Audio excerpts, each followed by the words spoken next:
Hi everyone, my name is Rachel Canaris and I'll be presenting to you a deliberate overview about the field of nursing during the times of the war pertaining to the public perception of nurses, education, training, and work. The evolution of nursing has transformed from different perspectives and ideologies throughout history, where it has been considered a respected and noble profession grounded in knowledge, professional autonomy, and social obligation for quality care. The advent of World War II outlined the essential roles of a nurse, and it surfaced a new sense of recognition and appreciation.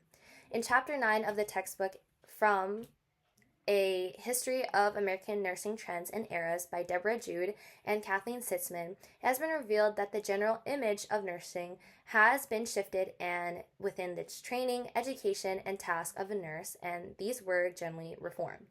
Moreover, the collection of World War II recruiting posters featured in this era utilized propaganda purposes that highlighted women's contributions. On this very website, women are encouraged to become nurses, enlist in military auxiliary branches such as Army, Navy, or Marines, and pursue civilian occupations in sectors like transportation, manufacturing, and agriculture. Both the textbook and posters share similarities in messages that emphasize service and opportunity. However, they also provided contrasting overviews of the field. Public attitudes in these eras showcase a deep admiration for nurses. So on page 187 from the textbook, it reads, "Nurses had always been present. However, it wasn't until World War II that they attained a positive national status. Nurses were respected, revered, and deemed professionals. And this reflects a major turning point because within historical context, nurses have always been portrayed as just caretakers or assistants to physicians and not really receiving full acknowledgement for their efforts. In the same likeness, the posters were seen as essential because nurses were viewed as essential or heroic figures that contributed to national defense. In contrast, the textbook elicits a historical and analytical perspective with objective ideas that cater to educate and to inform the readers about the societal changes in this period. The posters initiated the active recruitment of women by uplifting the concept of patriotism rather than just pure professional status. For example, one of the posters presents the slogan, "Become a nurse, your country needs you," which is found on the second page of the website, and it could be seen how nurses are urgently needed and inspires action. Educational training and all of that were the pinnacle of a nurse's foundation, wherein is the sole experience of their clinical practice.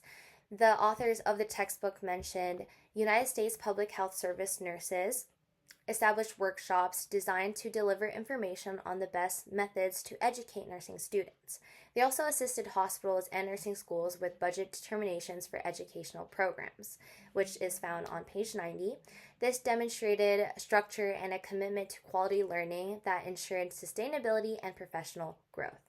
This also featured a high level of order with administrative roles to help allocate for good skill sets.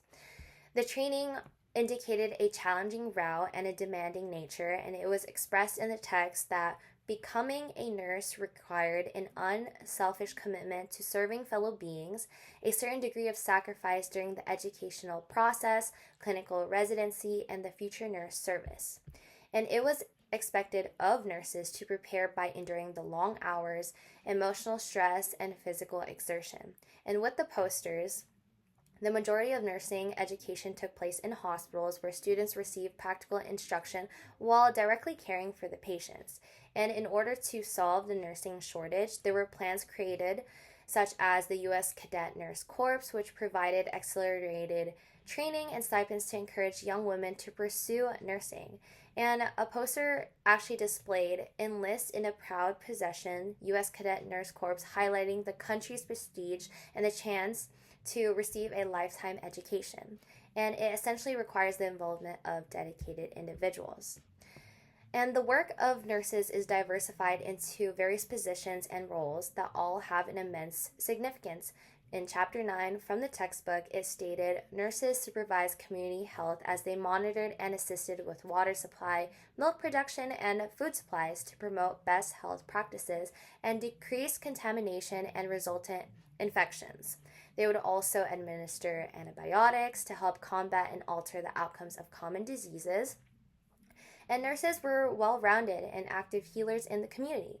Furthermore, the posters exhibit combat care, especially with the treatment of wounded soldiers. So, some of the pictures on those posters had figures wherein nurses were giving bedside treatment and first aid, highlighting their crucial role in preserving military personnel's health throughout the war. And overall, both pieces modeled patient care, moral support, and educational improvement. Thank you so much.